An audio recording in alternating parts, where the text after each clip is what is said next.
Good day, Idol. Basic tips lang sa ganitong amplifier na 502 TB DB audio. Ayan. Problema nito is makagaskas, ayaw sa mic, ayaw gumana ng ito, yung bass, treble, mid-range, saka yung balance at saka yung main volume. So pag pinower nyo yan, okay naman yung nagre-relay naman siya, so ibig sabihin okay yung power amp niya. Ang problema lang talaga dito sa mga controls. So pagka ganun, pwede naman siyang linisin or mas advisable yung talagang palitan siya ng panibago. Yung ganito. Potentiometer or volume controls. 50K. Pwede rin 100K.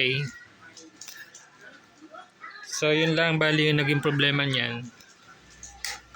Pinalitan natin lahat yan. And siya okay na siya. Hello, ayan. Sound check, mic test, sound.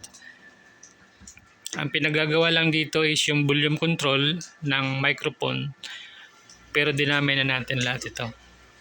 Para isang gawaan na lang. At iwas back job din kapag bago na talaga yung inyong ipapalit. So yun lang. Basic tips lang yan. Thank you for watching.